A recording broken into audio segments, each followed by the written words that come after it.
Agora você está ao vivo, tá ali. Ao vivo. Ah, estamos ao vivo.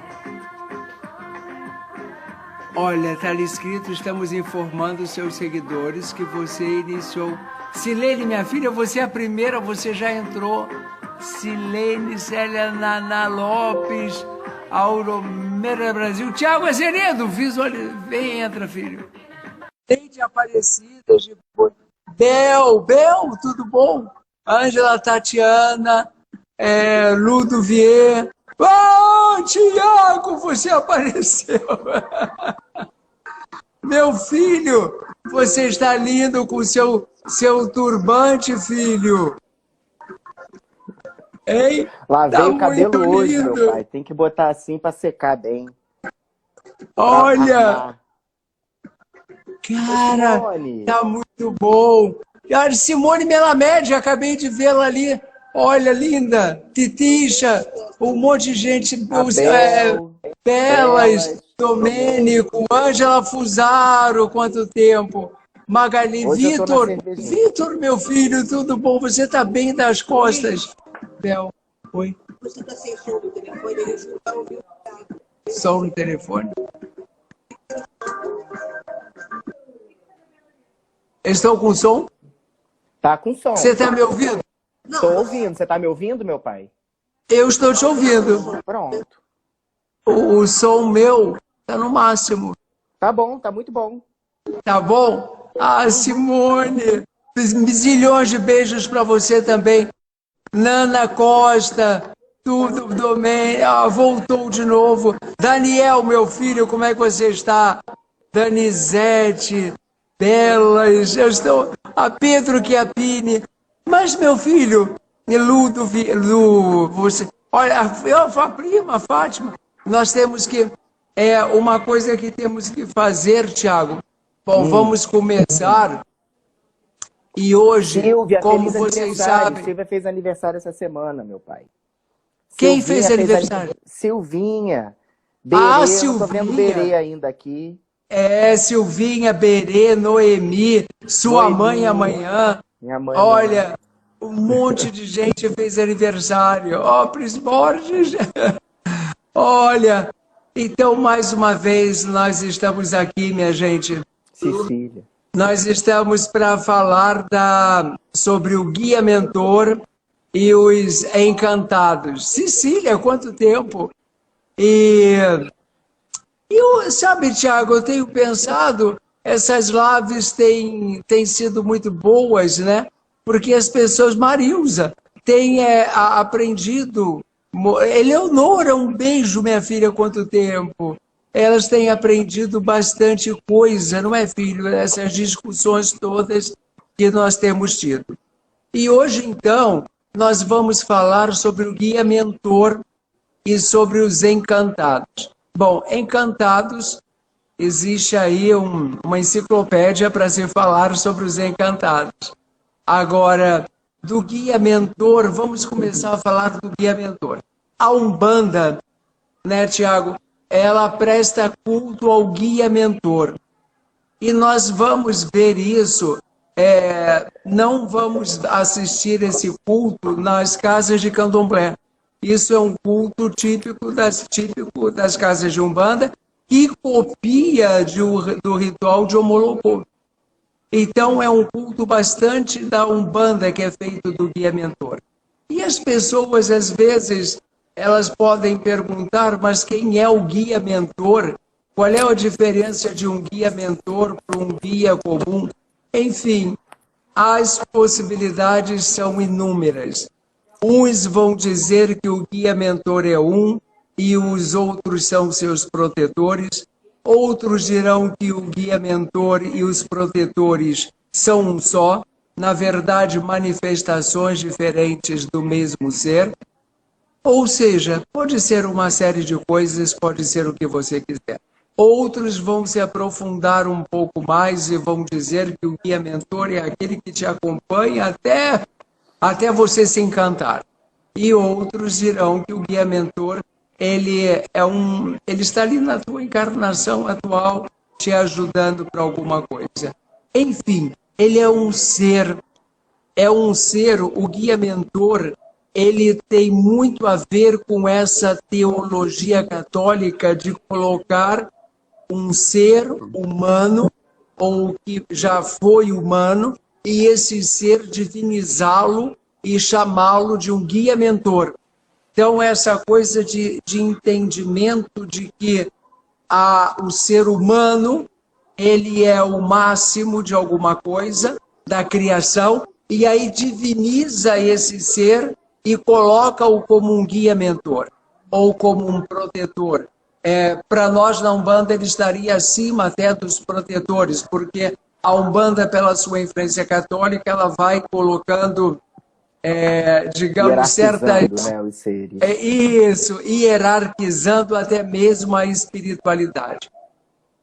Mas isso tem tantos pontos de vista, e eu gostaria, Tiaguinho, que você falasse, começasse a falar sobre o guia mentor e esse tangenciamento com os encantados. Porque, e para quem não sabe, o guia mentor, ele não é uma invenção da Umbanda, como ninguém inventa nada, né? Todo mundo copia tudo. E o guia mentor é um culto que é prestado na tradição do Omolocô. Por isso, muitos dizem que a casa que presta culto a um guia mentor, ela é uma casa de origem Omolocô. Porque no Omolocô há esse culto ao guia mentor e ao culto também às entidades. Só que no Omolocô, antigamente, isso muito antigamente, o indivíduo, pegava o indivíduo, colocavam esse indivíduo lá na mata e deixava ele na mata. E deixava e ficava lá quantos dias fosse necessário. E até que ele recebesse o seu guia mentor, e o guia mentor, então, é que vinha com a folha na mão e entregava a folha ao Pai de Santo e dizia, olha, esta é a minha folha, eu sou fulano e essa é a minha folha. Com a urbanização cada vez maior dos terreiros, não dá mais para você largar o filho de santo por 3 dias no meio da mata. Então, o ritual teve que se encaixar nessa urbanização da tradição. E aí nós não largamos mais o filho de santo no meio da mata e aguardamos por 3 dias que ele venha até nós. Então nós simplificamos um pouco isso e já partimos para um ritual do guia mentor. Mas esse guia mentor, essa ligação com os orixás, com entidades, e aí a gente cai nos encantados. Tiago, eu sei que você tem tanta coisa bonita a falar sobre os encantados, e eu queria que você começasse a falar. Para começar, afinal, quem são esses encantados? O que significa encantado? E quem são os encantados? Nossa, já vamos começar por aí? Queria começar pelo... Vamos. Tá bom, vamos por aí, depois a gente volta pro guia mentor, né? Como a gente falou na última live, meu pai, essa história, né, de falar em encantados é uma forma de conceber o ser supravivente, né? Um jeito que a gente tem de se relacionar com a nossa sensibilidade espiritual e com o fato da gente enxergar a vida nos vários espaços e nas várias manifestações, inclusive nessa mosquinha que está aqui pousando em cima de mim.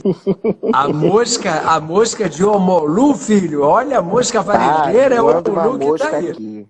Tá voando uma mosca aqui. Vamos ter consideração pela mosca, pelo menos em frente às câmeras. Isso.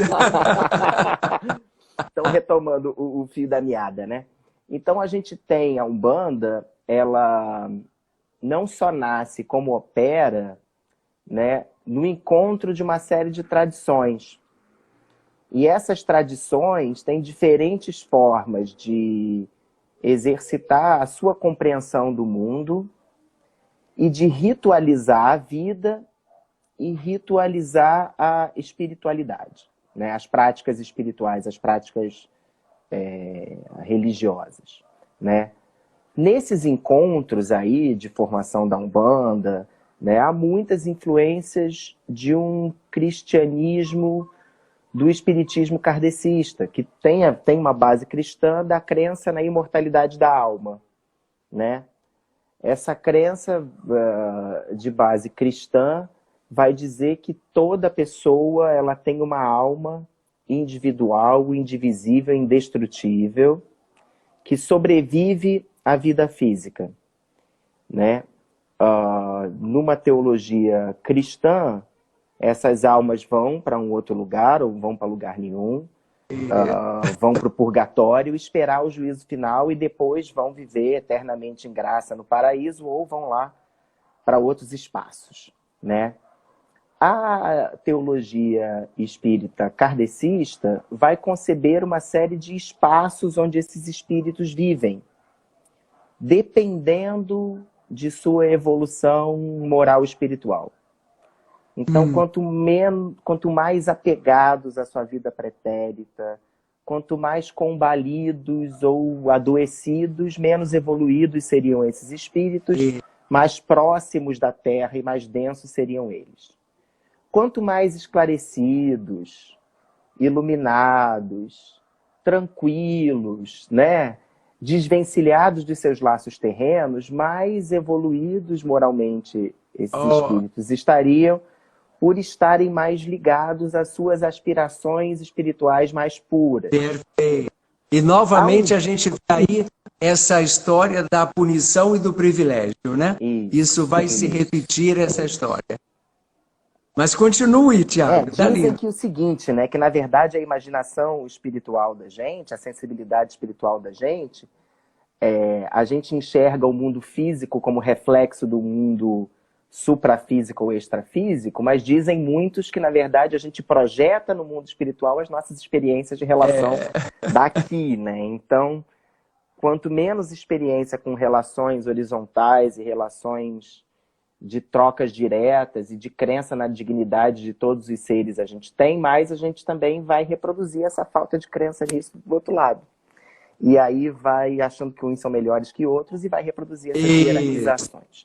Então, essas influências são trocadas. Então, por um lado, se entende que as entidades que vêm à Umbanda são esses seres que já viveram e já encarnaram, portanto, eguns, né? São espíritos desencarnados, mas que, de uma certa forma, se desvencilharam, em certa medida, de suas dores e angústias do passado, de forma que conseguem, por já ter passado eles mesmos por um processo de esvaziamento de suas dores e sofrimentos, ainda assim ter empatia por nós e voltar até nós. Então, nesse ponto, a compaixão umbandista, essa compaixão por nós e se voltam para conviver conosco. Nesse ponto, a teologia umbandista toca e se encontra, cruza com alguns aspectos desse espiritismo kardecista. Mas essa não é a única possibilidade. Existem também aqueles, e isso tem em diversos povos, em muitas tradições entendem isso, de uma outra forma, que sujeitos que viveram vidas plenas e intensas, no momento em que eles iriam desencarnar, eles fazem uma passagem um pouco diferente. Eles se transfiguram numa outra coisa. Eles passam para o outro lado de corpo e tudo e viram, geralmente, algum elemento da natureza, né? Ou aparece uma árvore no lugar em que a pessoa desapareceu, uma nascente aparece no lugar em que a pessoa desapareceu, uma pedra, um acidente geográfico, enfim. A força daquela pessoa passa a ser reconhecida naquele tipo de formação natural que teve associada a esse momento da passagem da pessoa. Então, ela não é um egum. Então, encantar... E aí é que está a noção de ser encantado, porque a pessoa não morreu. É um jeito de dizer que aquele ser que a gente tem um carinho por ele muito grande. A gente tem uma devoção a ele muito grande, ele segue vivo. E ele pode ser reconhecido na mata, no rio, no cantar do passarinho, no voo de uma ave de rapina, numa pantera, numa onça.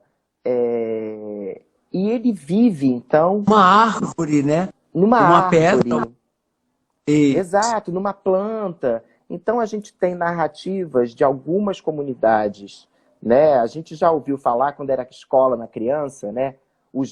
As histórias, né? Sobre a lua e o sol, segundo alguns povos indígenas das Américas, né? Que considera, quer dizer, o sol sempre existiu, a lua sempre existiu, mas ali está a presença de aí sempre era um índio, ou um cacique, ou um pajé, ou alguém da comunidade que ousou, que fez uma coisa que não devia, mas que acabou trazendo um benefício para a sua comunidade e acabou sendo absorvido por aquela energia que de alguma forma ela contrariou, feriu, ela se alia, ela se transforma em outra coisa. Né? Eu não vou saber reproduzir, mas assim, tem histórias. Eu ouvi essa semana, o Gustavo estava contando a história, uma das histórias que falam sobre a mandioca, a importância da mandioca como alimento. Né? É a história do encantamento de um índiozinho, uma das histórias. Né? Ele não morreu, onde ele morreu nasce aquela árvore. Os encantados que trabalham nas macumbas brasileiras, aí vamos falar dos batuques, né? Quem trabalha muito, o Catimbó Jurema vai trabalhar com mestre, né? Com mestres e com encantados. O tambor de mina vai trabalhar com encantados, que são esses seres que têm uma história de superação da morte e sua transformação num elemento da natureza, né? Tiago, e aí eles permanecem vivos. Isso. A gente pode falar, quando você fala isso, a gente está falando, se nós olharmos na tradição católica, nós temos um milagre, não é bem milagre, mas o mistério da transubstanciação, que é o mistério da Eucaristia, né? Quando você tem o pão e o vinho, e o pão e o vinho unidos, eles trazem o corpo de Jesus. Então Jesus, ele não morre, ele está presente no pão e no vinho, ele se faz presente. Então isso seria esse mistério da transubstanciação que ocorre na Eucaristia. A mesma coisa nós dentro da Umbanda. Então uma rosa, uma pedra, uma erva, é uma entidade, é um encantado, porque é preciso que a gente desbloqueie a nossa mente, porque a nossa mente, muito voltada na moral judaico-cristã, é uma mente de uma coisa é uma coisa, outra coisa é outra coisa. Então, ou eu estou vivo, ou eu estou morto. Ou eu estou neste mundo, ou eu não estou neste mundo. E essa teologia umbandista, quando a gente fala dela, a gente vê que tudo está, tudo pode ser. Então, quando você pega uma rosa e você diz, essa é Jurema, essa é Jurema. É uma entidade, é um encantado, seja lá o que for. Então, isso é o mistério desse encantamento. Isso é muito, muito bonito. É o que a gente está dizendo. Precisa de mente aberta.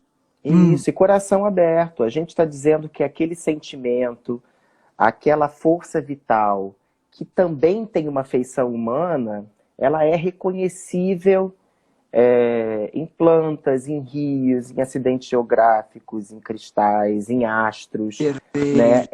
E tem uma forma humana, né, que está colocada ali também. Quer dizer, é uma forma de até espiritualmente a gente se hermanar e se relacionar com uma série de coisas, entendendo que até espiritualmente existe algo de vida que é trocado.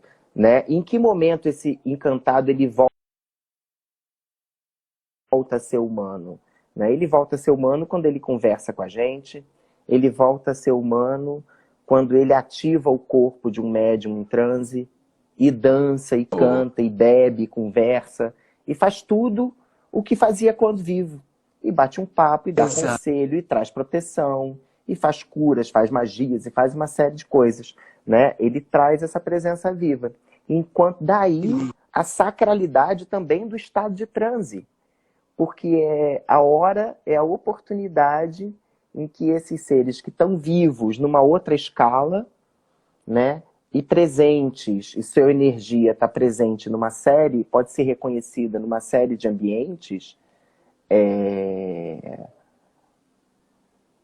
ela volta para dançar, ela volta para conversar, ela volta para cantar, ela volta para viver entre seus descendentes queridos, né? E aí não precisa ser descendente direto, é um sentido de povo, né? Aqueles que fazem parte da continuidade desse povo de onde, né? Ou simplesmente aqueles que deram aberturas para festejar e compartilhar um momento ritual com, enfim, um momento de alegria, de fé e de celebração com esses seres que estão lá.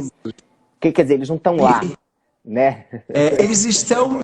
Isso, Tiago, olhando do ponto de vista da física, é muito lindo, porque essa coisa de uma coisa está aqui, a outra coisa está lá, e elas não se misturam, é muito de uma física clássica. Quando a gente passa por uma física mais abrangente, uma física quântica e tudo, você vê que tudo está lá, está aqui.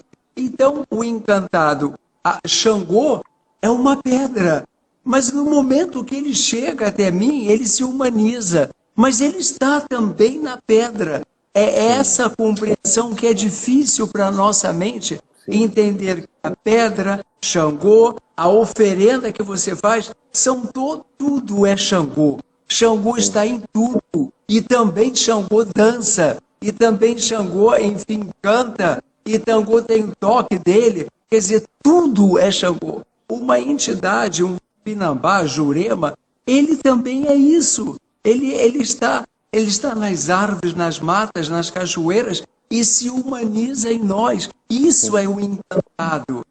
Agora, Tiago... tem umas histórias muito interessantes, meu pai. Desculpa, não queria cortar a sua pergunta, não, mas só para pegar o gancho. O senhor estava falando de Xangô, eu lembrei de histórias de Xangô. Por exemplo, também temos na Igreja Católica a história da ascensão de Nossa Senhora. Né? Nossa ela Senhora, também perfeito. vai ao céu em corpo. E é engraçado, nos lugares de culto, eu tive na Turquia, numa cidade onde se dizia que foi o lugar em que Nossa Senhora ascendeu aos céus. O que tem nesse lugar? Tem uma fonte de água, em que todo mundo vai lá recolher, porque é a fonte de água do local onde Nossa Senhora ascendeu aos céus. Ou seja, ela ascendeu aos céus, mas tem ali, vivo, presente, físico, a fonte, né, em que ela segue alimentando e refrescando quem ali chega. Né? Xangô mesmo. Xangô tem várias histórias de processo em que Xangô diviniza. Eu não estou dizendo que é encantamento, tá? São utilizadas categorias e entendimentos diferentes para falar desses processos de divinização. Eu falei da teologia cristã, que fala do mundo dos espíritos, da compaixão do retorno. Falei aqui dessa visão do encantamento, né, desse mesclar-se com alguma força natural e continuar vivo e voltar a ativar corpos humanos por meio do transe. E tem outras também, as narrativas de divinização, né, dos orixás, que falam a mesma história. Xangô tem uma história de enfrentamento em que ele enfrenta um carneiro, por se desentendem por causa de mulher, por causa de ciúme, e aí eles vão para o pau. E aí Xangô vai enfrentar o carneiro, né? Uma narrativa essa força que está em Xangô, que é a teimosia, a persistência de enfrentar os problemas de frente, como carneiro, né? E ninguém vence nessa batalha.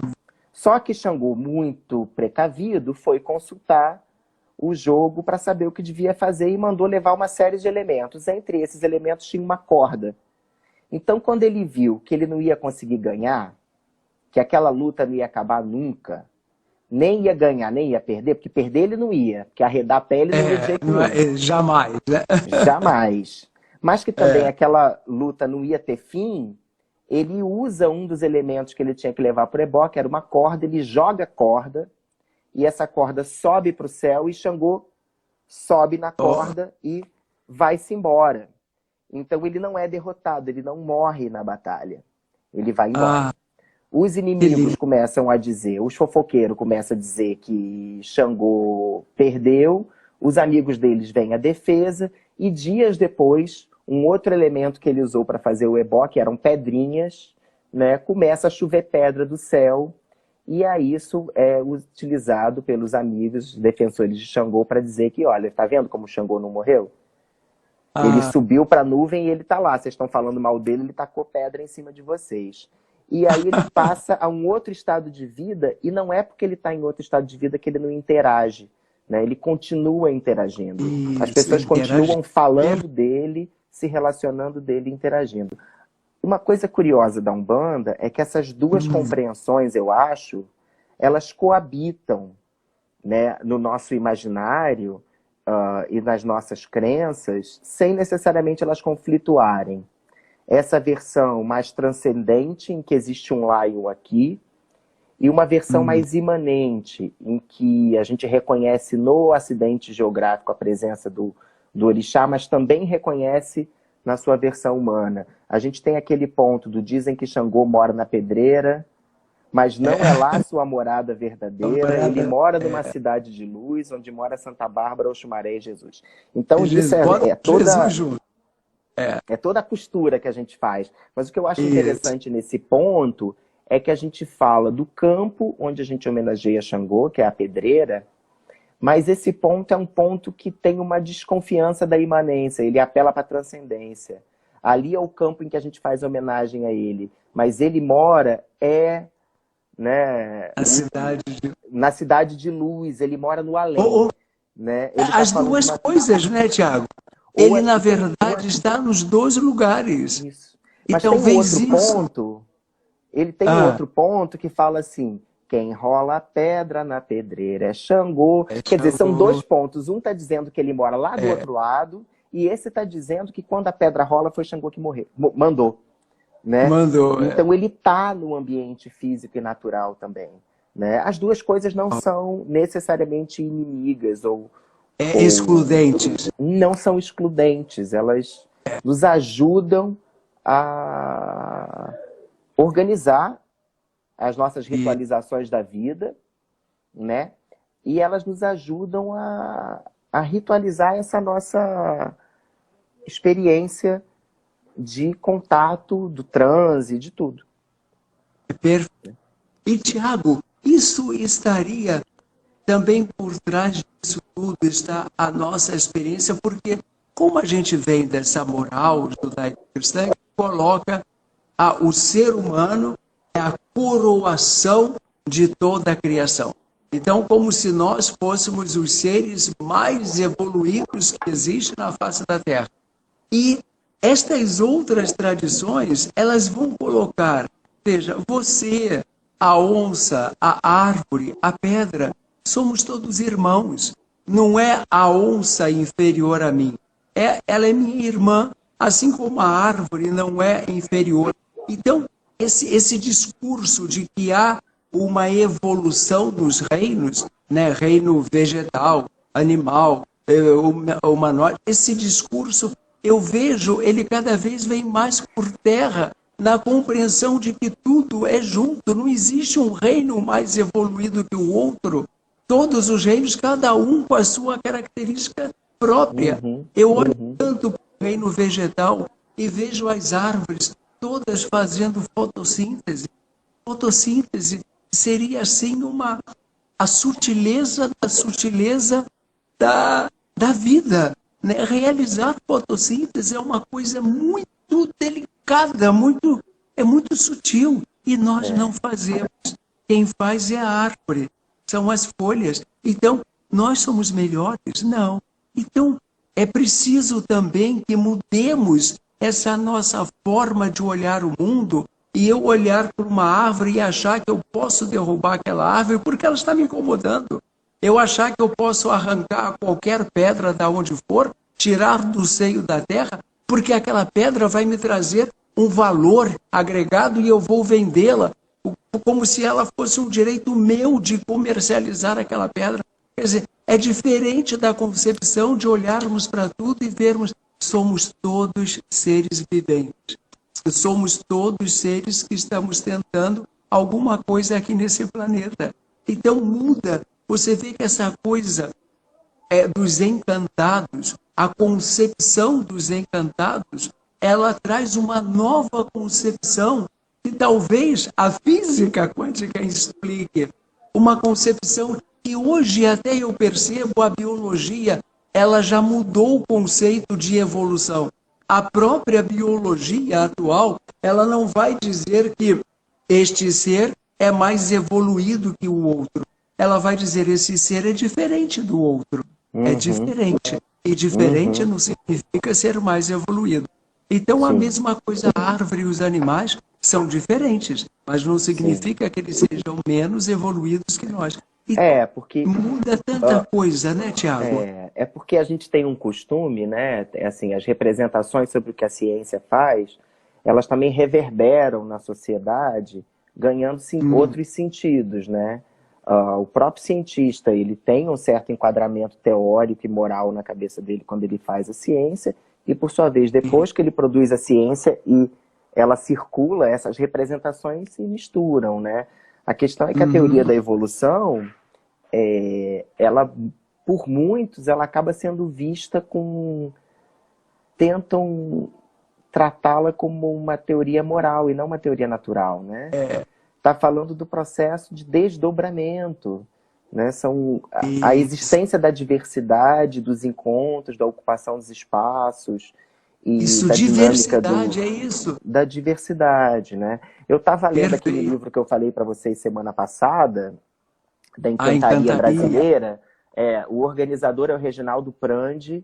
O nome do livro, já que quando eu mostro fica ao contrário, eu passo logo a referência inteira. O nome do livro é Encantaria Brasileira, o livro dos mestres, caboclos e encantados, que foi editado pela Palas, né? E aí tem uma série de pessoas que escrevem, cada um reescreve um capítulo, tá? E foi organizado pelo Reginaldo Prandi. Eu estava lendo o capítulo dele agora. Enfim, não vou, eu estava lendo, e tem uma outra também, uma outra autora, que vai falar sobre caboclos e preto velhos na Umbanda, que vai dizer que na teologia umbandista, o que você tem é uma progressão que se abre como um leque dos tipos que são encarnados, né, incorporados e trabalhados na Umbanda. Né? Nas primeiras manifestações, as mais antigas, de que se tem registro, trabalhava-se nesse tipo de culto com caboclos, pretos velhos, e aos poucos outros, né, como se fosse ali abrindo um leque de possibilidades, descortinando. Pelo encontro desse com aquele, você tem um que está meio no meio do caminho, e isso vai abrindo, abrindo, abrindo. E isso também abriria um espaço dentro da Umbanda. Eita, piscou a luz aqui. São os boiadeiros, provavelmente. Os boiadeiros pedindo para falar deles. Isso vai abrindo espaço dentro da Umbanda para que outros tipos, né, do povo... Eu diria outras manifestações, né? Outras manifestações, exatamente. A gente vai fazendo, quanto mais essas manifestações vão acontecendo, mais a gente vai percebendo que existem nuances, né? E novas manifestações começam a acontecer dentro da Umbanda, né? Enquanto, segundo essas autoras que escrevem aqui no Encantaria Brasileira, a Umbanda estaria muito aberta para um imaginário do que é a formação da sociedade brasileira e albergando os ditos marginalizados, né? Mas não simplesmente por ser os ditos marginalizados, por estar falando do povo, né? Tá falando porque era culto de ancestralidade. Quem são os ancestrais? Não eram só os donos das tribos, eram todos, né? Então, falando do povo. Então, essas religiosidades que passam pela ancestralidade vai falando dos feitos. São os feitos que tornam as pessoas lembradas. E essa memória das pessoas torna a vida delas no presente. traz essa vida para o presente, né? Então, quem eram os tipos brasileiros que se manifestavam na Umbanda? Os caboclos, né? Trazendo para ser ritualizada, né? Uma ancestralidade ligada à terra, ao lugar, ao espaço em que o culto vai se estabelecendo, né? Quem são os ocupantes originários daqui? Aí toda a nossa imaginação social, ela é terreno onde essas manifestações ganham forma, né? Os contornos, eles vão sendo trabalhadas, essas representações, a partir dessas manifestações. Então, ganha forma os caboclos, né? Que são os primeiros. Os pretos velhos, né? Os ancestrais dos negros banto, que faziam esses cultos dos candomblés de caboclo. E na Umbanda vão se abrindo outros cultos, também ligados a uma ideia de formação nacional, né? Uma certa dicotomia mato e espaço-trabalho, né? Espaço natural e espaço de trabalho, o rural e a mata, né? A mata, aqueles que teriam escapado da colonização dos caboclos. No espaço rural, os trabalhadores do campo, os pretos velhos. E na esteira dessa dinâmica de representações de brasilidade que ganham vida na teologia umbandista, vão aparecendo outros que ativam também essa visão do que são as possibilidades de ser. Os boiadeiros, como aqueles que integram, né, os interiores e O urbano. O urbano, né, que na verdade era o litoral, né? O litoral interior, os boiadeiros aparecem.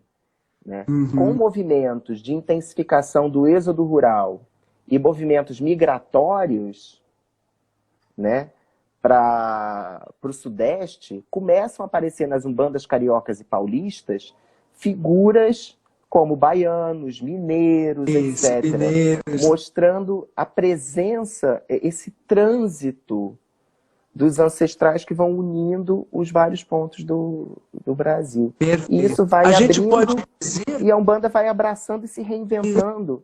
A né? Umbanda, a gente pode dizer falando? que ela a Umbanda, ela é extremamente permeável a todas essas influências sociais, não é, Tiago? Assim, ela se permite a tudo, Sim. né? Sim. Ela não é uma religião que a gente pode dizer estanque, ou uma forma estanque de ver o mundo, né? Não. Não, Que tem lindo, uns teóricos que falam sobre isso, até o Rogerinho, né, que vai dizer que tem algumas, né, que uma marca, né, das religiões afro-brasileiras ou afro-ameríndias é um encontro entre tradição e dom, né? Tradição é a repetição daquilo que já foi feito antes. Então, como se compreendia?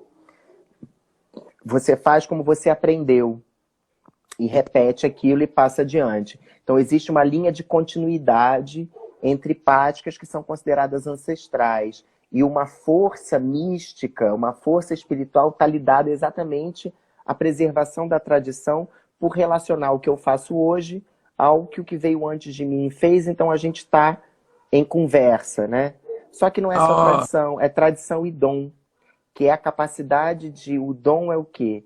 É de, com essa bagagem, com essa tradição, olhar para o novo e conseguir entendê-lo e lidar com ele, né? Aí a Umbanda, nessa visão, seria uma expressão religiosa em que não existe um momento de revelação que está no passado, em que tudo foi estabelecido, cabe seguir. Existe um movimento que seria de revelação permanente. Então, o peso entre dom e tradição, a balança, o pêndulo, né, vai pendulando entre dom e tradição. Como é que as práticas rituais vão se desdobrando ao longo do tempo. Como a revelação é permanente, uma prática ritual, ela é resgatada. A gente já não faz isso há muito tempo, está na hora de fazer de novo. A gente relembra, traz para o presente, sente aquela força, lembra de onde a gente veio e põe para frente. E, por outro lado, a gente se defronta com situações inovadoras que a gente incorpora, abraça e se transforma. Então a gente Olha, vai, né? A nossa ritualização, ela fica pendulando aí. E a que lindo. nova revelação Ela é vai acontecendo. fluida, né, filho? Ela é uma coisa Tem muito uma fluida. fluidez. Ah, Olha, sim. filho, e isso a gente vê que isso não é fácil, porque fica muito mais fácil para o ser humano lidar com uma coisa assim que tenha está escrito no livro e eu vou seguir isso e eu não posso fazer diferente. A Sim. Umbanda não. A Umbanda ela não tem um livro, porque como você diz, ela é fluida e as coisas vão se manifestando conforme tem que se Isso. manifestarem. E a Sim. gente vai se adaptando a tudo. E é Não, histórica, nesse sentido é histórico, porque esses tipos também que vão. Até essa coisa, por que que a gente está num centro de Umbanda do Sudeste falando de encantado? Que é uma terminologia que é muito comum e muito praticada no tambor de Mina, no Maranhão, nas é, encantarias do Amazonas, no Catimbó, Jurema, no Pernambuco, no Rio Grande do Norte, no Alagoas. Enfim, o que que a gente está falando de encantado? Ora, porque circulamos, né? E circulamos nós, e conosco circulam as nossas divindades, né? E a gente tem no Brasil uma miríade de manifestações religiosas que a gente pode, enfim, tratá-las todas genericamente como povo de santo, né? São essas práticas rituais que esbarram em cultos domésticos e também se manifestam em cultos organizados em casas, né? ótimo. Porque todas essas práticas, a benzedeira, a incorporação da entidade, o uso da erva, a defumação, a consagração do ambiente, a fala com o espírito, a reza para a divindade, essas são práticas que estão nas casas das pessoas e aí nos interiores, veja, onde a densidade populacional é menor, você não vai ter tanta casa de santo, mas vai ter a tia benzedeira. Vai ter a outra tia lá que tem praticamente um gongá no quarto, né? Ou perto da cozinha. Geralmente é entre a sala na copa ali, entre a sala e a cozinha, tem os quadros do santo, onde ela acende vela e ela baixa uns negócios, né? E a gente se move, como os boiadeiros, né? Tem aqueles que se movem de norte a sul, nas migrações. Então, né? Essas coisas vão circulando, esses encontros vão acontecendo e as práticas vão se ressignificando, a gente vai aprendendo. Que lindo. Com fundamento, não é isso, Marta? Marta Com falou aqui, com fundamento. Isso aí, E com bastante fundamento. porque a gente vai e a gente carrega conosco a nossa ancestralidade, a nossa força, e quando alguém vem, traz consigo sua ancestralidade, sua força, né? Filho, isso tudo que você disse é tudo lindo, porque aí a gente vê como é vasto esse universo de Umbanda, né? Como tem coisa a ser explorada. E eu queria, Tiago, aproveitar também que você falasse de uma outra, lá vou eu falar, classe de encantados. Eu não gosto dessa palavra, porque aí a gente já começa a separar as coisas e nada é separado. Mas eu não me ocorre outra palavra. Desses encantados como o Curupira, o Saci Pererê, aquele famoso Boitatá. Então, queria que você falasse um pouco sobre esses outros encantados. Que falamos desses encantados que se encantam numa pedra, numa água, mas que eles podem também ter uma concepção humana. Agora, o Saci, o Boitatá, o Curupira, queria que você falasse. É que esses seres, essas manifestações, elas são expressões mais ou menos individuadas de potências naturais que não são necessariamente humanas, né? Tem gente que vai chamar de encantado também, porque é um ser encantado, mas não com o mesmo sentido de humano que passou por uma experiência de arrebatamento e atravessou em corpo para um outro lado, né? E uniu a sua força a um axé natural e deu-se ali um fenômeno natural, como uma árvore, um rio, um pássaro, uma planta, um animal, ou qualquer que seja, enfim, né? Esses são seres que são, digamos assim, pequenas expressões ou manifestações pequenas, eu digo, não é porque é pouco importante, é porque geralmente são avistamentos fugidios, arredios. As coisas acontecem e, né, é porque não foi um ser humano que encantou, né? É uma expressão animada, né, com alma, de uma força ativa da natureza. É demonstrando que a natureza também, sem a interferência humana, ela tem os seus eventos que superam a nossa capacidade de captura, né? Olha, ela lindo não precisa isso. da gente para tudo. Isso. Olha, eu achei essa tua fala linda. Ela não precisa da gente. A própria mãe natureza, ela tem os seus encantados também, né? Ela não vai precisar que exista um humano se encante. Ela também gera os seus próprios encantados. Alguém estava falando aqui das pedras, que eu esqueci de falar. Das pedras, são fundamentais.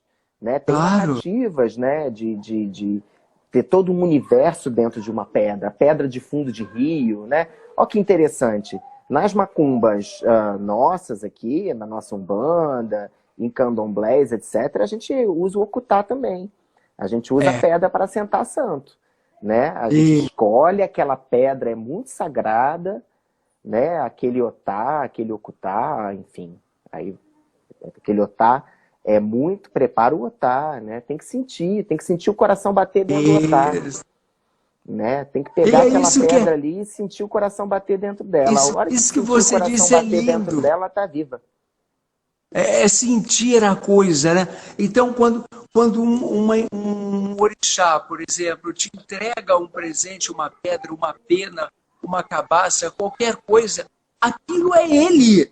Ele está se presenteando a ti. Então, a pessoa não pode ver, o Xangô me deu uma pedra de presente. O Xangô não te deu uma pedra. O Xangô se presenteou a ti. Então, quando você estiver com aquela pedra, é Xangô que está nas tuas mãos. É ele que está ali. Então, não é receber o presente de Xangô. Xangô se presenteou a mim. Assim mesmo uma entidade. Se uma entidade te dá uma rosa, aquela rosa não é uma rosa que a entidade Jurema te deu. Aquela rosa é a própria Jurema que se presenteou a ti naquela rosa, ou na pena, ou seja lá o que for. Olha, isso é tão lindo e isso mexe com a nossa cabeça, né, Tiago?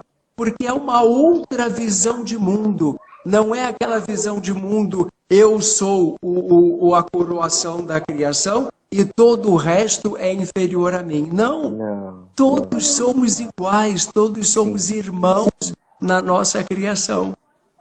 Tiago, mas também eu acho que a gente tem que tomar o cuidado, né, de não abraçar esse, vamos chamar assim, enfim, sem muitas precisões acadêmicas de pós-humanismo, né?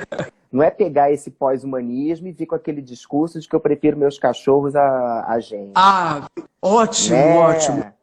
Né? Porque a gente não precisa cristalizar o ser humano como a coroação do píncaro da perfeição da criação, a coisa mais importante do universo. Quem está ali? Iago. Que a gente vai pegar e vai também perder uma coisa fundamental que o cristianismo trouxe, que é o humanismo. Né? Enfim, que é o princípio da dignidade humana. Não vamos, né? Nem tanto ao mar, nem tanto à terra, gente. É difícil esse equilíbrio, né, Tiago? Exato. Encontrar esse equilíbrio. Exato. Daí, porque é supernatural da gente, as antropomorfizações que a gente faz quando faz o culto. Né? A gente chega no mar, a gente identifica as águas com os estados emocionais, na sua fluidez, nas suas ondulações, na incapacidade de segurar. Né? A emoção não se controla, gente. A emoção flui. Às vezes está plácida, às vezes a emoção não se controla. Né? Então, quando a gente está no mar e etc., e a gente pensa em Iemanjá como um ser humano, a gente está buscando a parte da gente que consegue fazer um contato mais harmonioso com isso que a gente entende como o princípio das águas. Né? Mas isso é um problema? Não. Porque por mais que a gente defenda a gente possa adotar esse perspectivismo em que todos somos irmanados e feitos da mesma matéria, etc., a gente também não consegue escapar de que somos nós que temos que decidir o que a gente vai fazer com a nossa vida, individual e coletivamente. Por mais que a gente abra a nossa sensibilidade para escutar a voz dos mestres, se a árvore falar comigo, quem escuta é o meu ouvido. Ainda sou eu que vou decidir o que vou fazer com ela, entende? Isso não se escapa. Então, digamos, essa é uma objeção a esse pós-humanismo, uma pequena objeção a esse pós-humanismo, de que num determinado plano das democracias contemporâneas não dá para a gente fazer uma roda, botar a árvore, o cachorro e todo mundo para conversar e a gente chegar num acordo, num consenso, né? Dá para a gente entender de forma diferente essa nossa relação e pensar um pouco nela. Mas eu queria voltar um pouco para o guia mentor, meu pai, sabe por quê? Claro, o guia mentor. Vamos lá, então. Disso tudo, e o guia mentor nesse... que me vem muito, uma experiência que é muito nossa, né? Que é a da presença do mestre, que é a de se colocar perante a vida como um aprendiz. Então, a presença do guia-mentor, como a presença de um momento de maturação, digamos, mediúnica do médium, é meio que também um momento de dizer assim, filho, agora vai escutar as lições que o teu mestre tem a dizer para ti. Né? Vai com mais independência, vai buscar o teu mestre interior. Né? Eu vejo esse mentor, Tiago, ele seria esse ser, pode ser esse ser que ele não vai em momento algum nos criticar, nos apresentar uma falha.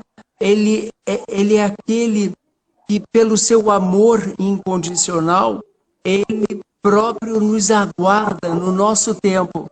Então, é um ser que alguns irão dizer que é aquele que te acompanhou no momento em que você se humanizou.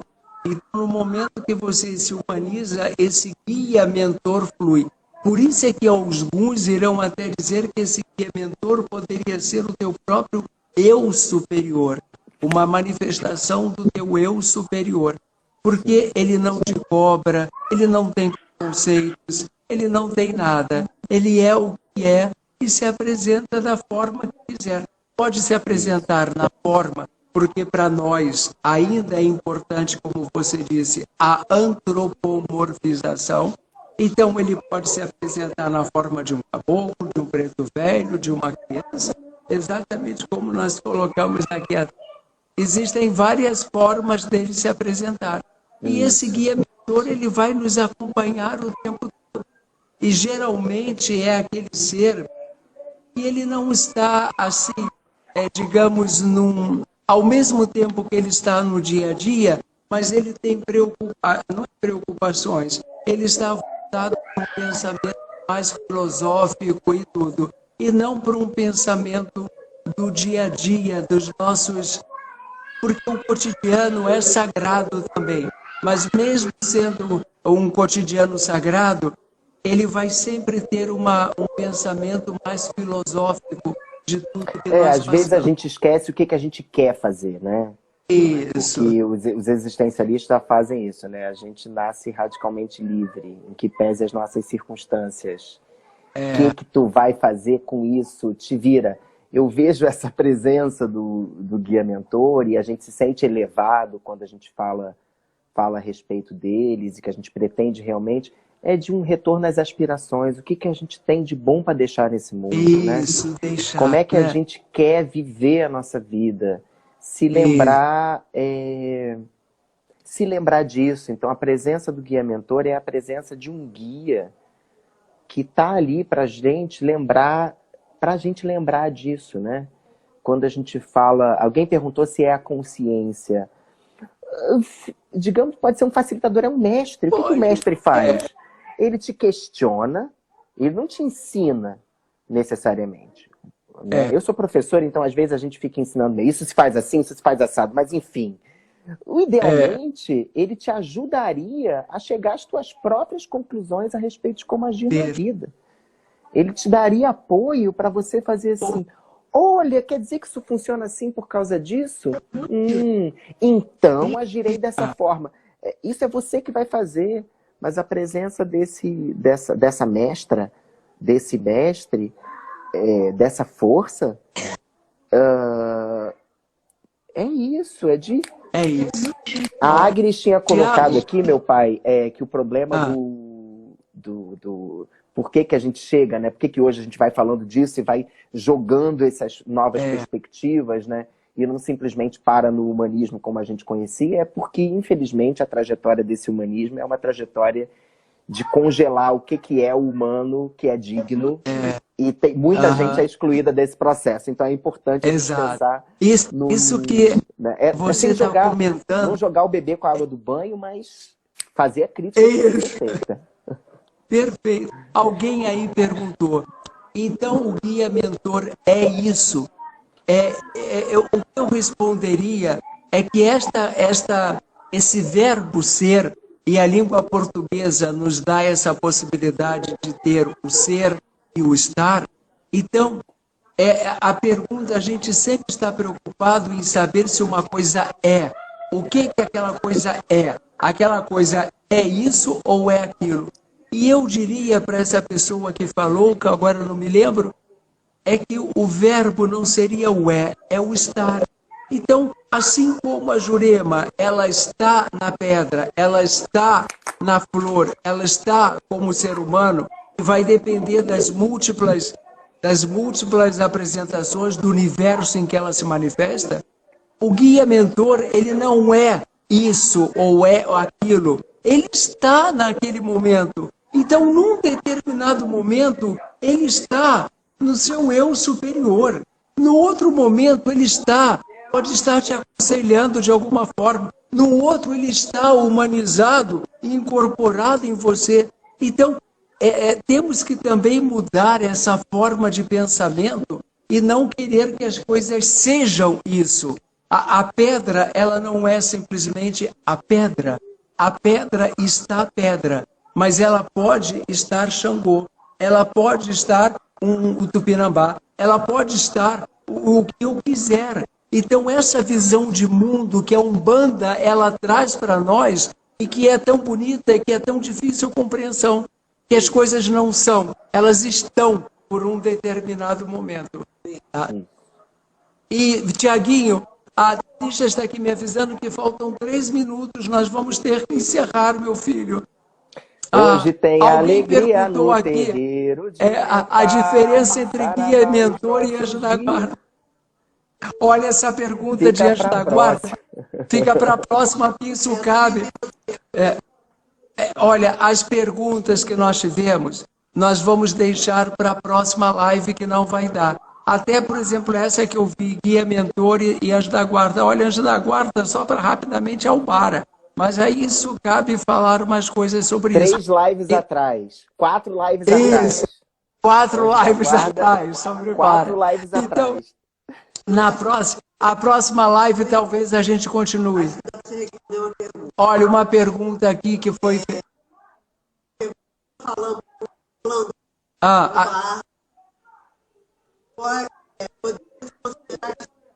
Pode. A pessoa perguntou o seguinte: quando eu converso com uma planta, com uma árvore, eu posso estar conversando com o encantado? Sim. Você pode estar conversando com o encantado ou você pode estar conversando com a própria planta. Porque é aquela história, nós colocamos na nossa cabeça que planta não fala. Sim, a planta não tem uma linguagem articulada como a nossa, mas ela fala de uma outra forma. Então você pode conversar com a planta, com a árvore, com o que você quiser. Então ali pode estar o encantado, ou ali pode ser a árvore. E a árvore você estabelece um diálogo com ela. Por isso que eu digo que esta forma de ver o mundo, ela é uma forma que é mais difícil de ser compreendida, mas ela é muito bonita. Mas a gente pode também reduzir, o convite que eu faço para todo mundo também é que tem a questão da crença, né? Uma vez perguntaram, né, para uma certa feita, eu vi isso há pouco tempo atrás, mas eu já tinha passado por essa questão em outras vezes. Agora você está ao vivo, Thalita.